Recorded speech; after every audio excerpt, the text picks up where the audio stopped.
Before coming to school, there was a lady at my home congregation that my mom used to do a ton of yard work for. They were best friends for quite a while, and once I became a Christian, I started going over there to help as well.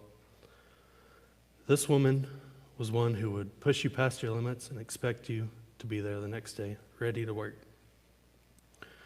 There were many days where I wondered why she was so insistent on hard work and why she would push me to learn how to do new things.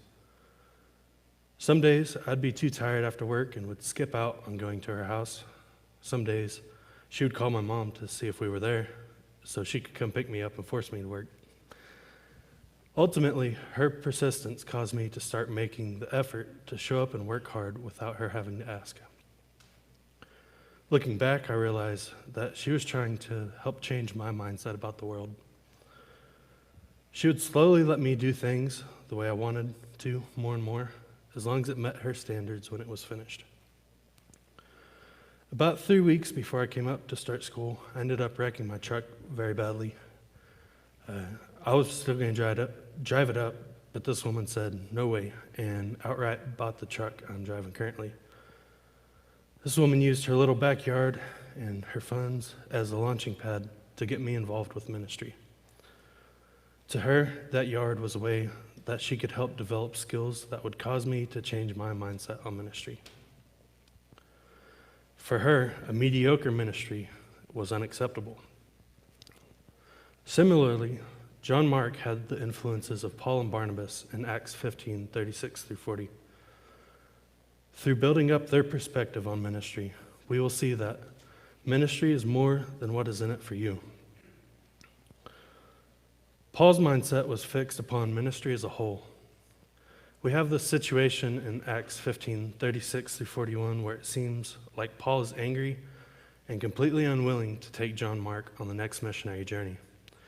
It reads, "After some days, Paul said to Barnabas, 'Let us return and visit the brethren in every city in which we proclaim the word of the Lord and see how they are.' Barnabas wanted to take John, called Mark, along with them also. But Paul kept insisting that they should not take him along, who had deserted them in Pamphylia and had not gone with them to the work. And there occurred such a sharp disagreement that they separated from one another, and Barnabas took Mark with him and sailed away to Cyprus. But Paul chose Silas and left, being committed by the brethren to the grace of the Lord. And he was traveling through Syria and Cilicia, strengthening the churches." To better understand how Paul's perspective of John fits into this, consider a couple verses. Acts 22:1-5 reads, "Brethren and fathers, hear my defense which I now offer to you." And when they heard that he was addressing them in the Hebrew dialect, they became even more quiet. And he said, "I am a Jew, born in Tarsus of Cilicia, but brought up in this city, educated under Gamaliel, strictly according to the law of our fathers, being zealous for God just as you all are today. I persecuted this way to the death, binding and putting both men and women into prisons. As also the high priest and all the council of the elders can testify, from them I also received letters to the brethren, and started off for Damascus in order to bring even those who were there to Jerusalem as prisoners to be punished." Before Paul's true ministry began, he was formerly as Jewish as it could get, even studying under an extremely respected Pharisee. He was also a Christian killer. In 1 Corinthians 15:9, Paul says that this fact is what makes him the least of the apostles, and in his view, unfit to be called an apostle. Would this man who went from persecutor to persecuted discourage anyone from taking part in ministry? Look at Acts 9:20-24. It reads, "Now for several days he was with the disciples who were at Damascus, and immediately he began to proclaim Jesus in the synagogues, saying, 'He is the Son of God.' All those hearing him continued to be amazed and were saying, 'Is this not he who in Jerusalem destroyed those who called on this name, and who had come here for the purpose of bringing them bound before the chief priests?' But Saul kept increasing in strength and confounding the Jews who lived in Damascus by proving that this Jesus is the Christ. When many days had elapsed, the Jews plotted together to do away with him. But their plot became known to Saul. They were also watching the gates day and night so that they might put him to death.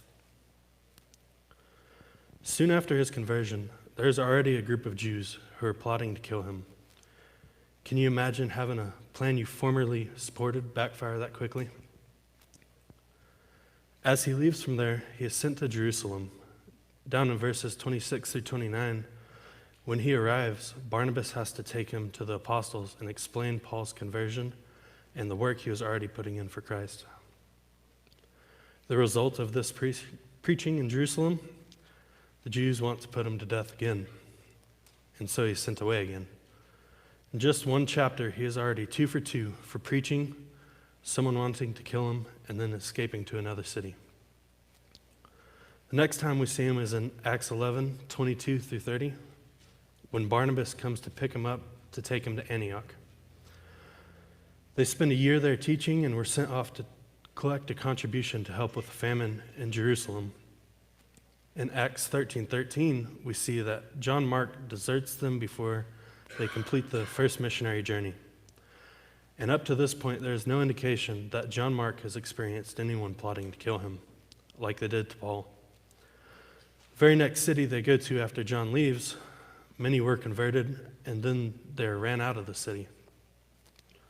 All this to say, when Paul denies John Mark from accompanying them on the second missionary journey, it was not Paul's intention to discourage John Mark as a fellow worker in ministry. Whether he thought that John Mark was not prepared enough to come, or that he would desert them again, or that he would not be able to go through a plot to end his earthly life, Paul chose to not let him come. Paul's focus was on ministry as a whole, and he knew how hard ministry truly is. Before the encounter of Paul denying John Mark to come on the second missionary journey, Jews tried to put Paul to death 3 recorded times, plotted. After that encounter, he is rejected, beaten, or had a plot formed against him at least 9 more times, and another 3 times, other men are beaten because of Paul's preaching.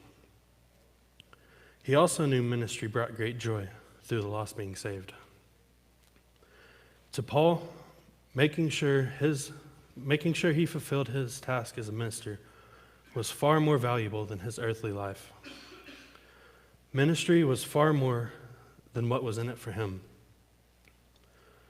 When we get out of school, we too are going to have people who want to be involved in ministry.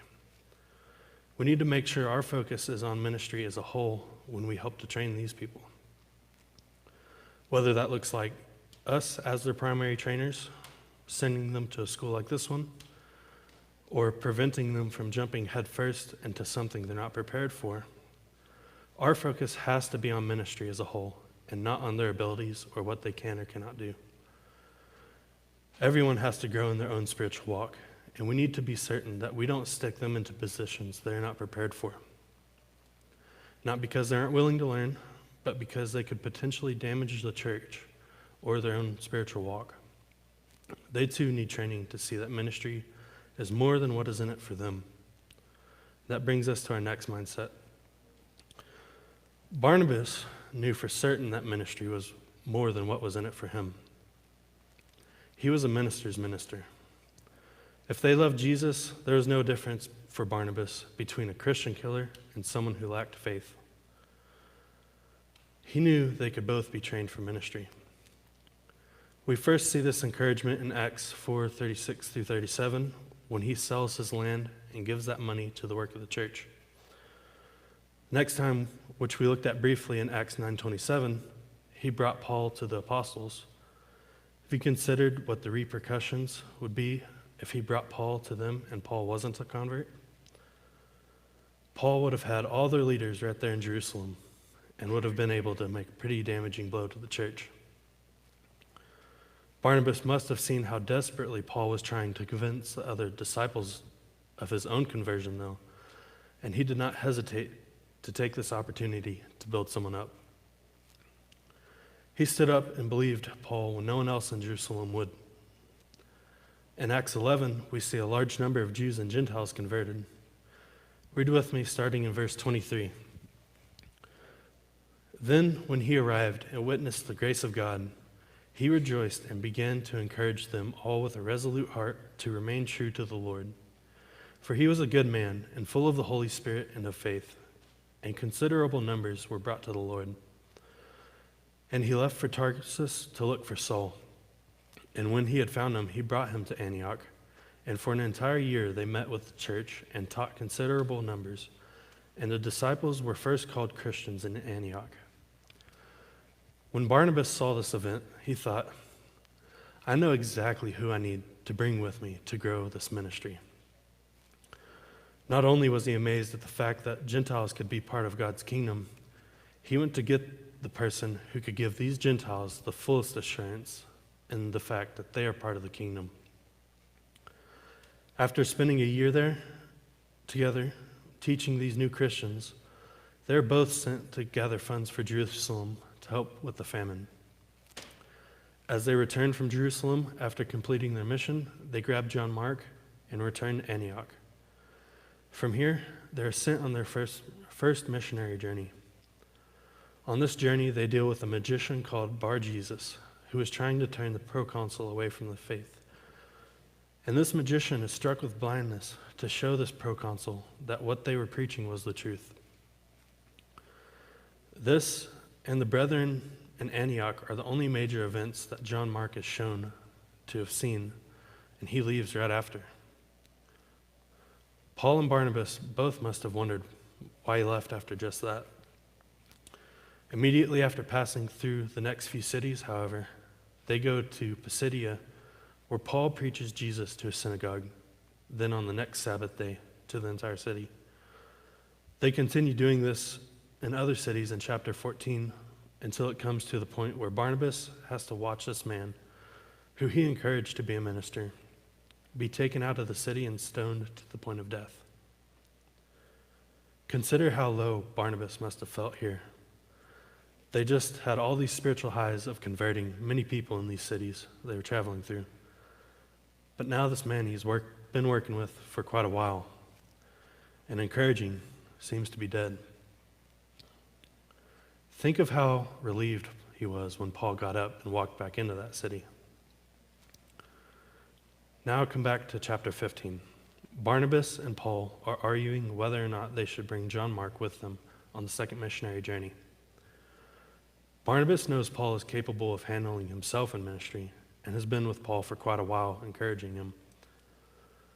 Then there's John Mark, who deserted them before they really did their heavyweight work on the first missionary journey. Barnabas knows John Mark needs to be ministered to before he can fully step into ministry. Rather than go on their own missionary journey or leave John Mark in Antioch to go with Paul, Barnabas decides it is time to part ways with Paul so he can help John Mark grow, and they go off to Barnabas' hometown. This is the last time we see either of these two men in Acts. Like Barnabas, if we truly believe that ministry is more than just what we get out of it, we will be a minister's minister. This is such an important part of ministry and an especially incredible part of school here. We need to make sure we're seeking to encourage all who love Jesus, not just the people we like or the ones that are already in ministry. Like Paul and Barnabas' first encounter, we need to take that opportunity to build up those who we think are persecutors instead of persecuted. We need to take the time out of our busy day to minister to that homeless guy who's on the corner asking for money. We need to encourage those who don't seem like they need encouragement at all, but are really at their breaking point. It can be hard to tell sometimes when somebody needs that encouragement, so what is the solution? Be a minister who encourages everyone and don't encourage only those who are easy to encourage. Prove that ministry is more than what is in it for you by investing yourself in the ministry of others. This next point will be slightly shorter, but is equally as valuable as the other two. John Mark knew ministry was more than what was in it for him, So he invested his time and resources into preparing himself for ministry. Yes, he deserted Paul and Barnabas in Acts 13, and we don't know the exact reason he left, but the fact remains. Consider how discouraged he must have been, what his thoughts were when he was on his way home. I'm not good enough for ministry. These guys I'm working with, their abilities are far superior to mine. I've heard people have tried to kill these guys. I miss my family. These are all reasonable thoughts that many are discouraged by. The one about the Jews' plot might be a little foreign to us, but think of the Christians overseas. What about when Paul and Barnabas are arguing over whether he could come with them? He likely would have been discouraged when he saw these spiritual giants, these men he looked up to, split over him. On one hand, Paul's words must have stung, even if they weren't meant to. And on the other hand, he had Barnabas pick him and mentor him. We see in Scripture that John Mark did not waste this opportunity. Though he might have been discouraged, he pressed on to make sure to train so he could become God's man. The result of this is first shown in Colossians 4:10, when Paul lists him among the only fellow workers for the kingdom of God, and how he proved to be an encouragement for Paul. It looks like he picked up some of Barnabas' ministry style. He lists Mark in a similar way in Philemon 23 and 24. John Mark is shown to be Peter's spiritual son in 1 Peter 5:13. Finally, the most powerful passage to me personally, 2 Timothy 4:10, has Paul tell Timothy to pick up John Mark before he comes to Paul, because Paul sees John Mark as valuable in service. From being rejected to going on the second missionary journey to specifically being called for by Paul, that shows some major spiritual work. It doesn't end here, however. John Mark goes on to write an entire inspired gospel account. Barnabas did well to encourage him into becoming a minister, and God chose him to have the honor of writing that gospel account. We must do our very best to never give up on Christ and to be diligent in training for ministry. Through discouragement, through hardships, through self-doubt and criticism, we too need to focus our sights on ministry, whether that is preaching or teaching or any other place we find ourselves in. A mediocre ministry is not what we should be striving for. And if ministry is truly more than what we get out of it, we will invest in our futures so that we can be used for God. As I close today, I want to talk to you about something that's been on my mind and my heart, and that I needed to hear far more while being here. As a student body, is our focus truly on ministry? Do we see ministry as more than what we get out of it? Our professors all come from different walks of life, and as a collective unit have an amazing grasp on ministry. Each of them have a great deal of experience in ministry. Every class and every assignment in those classes have been put together to cause us to be the best ministers we can be.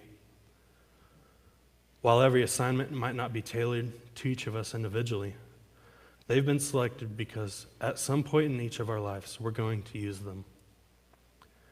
Be very careful with the time you have remaining here to do your very best in every class and on every assignment.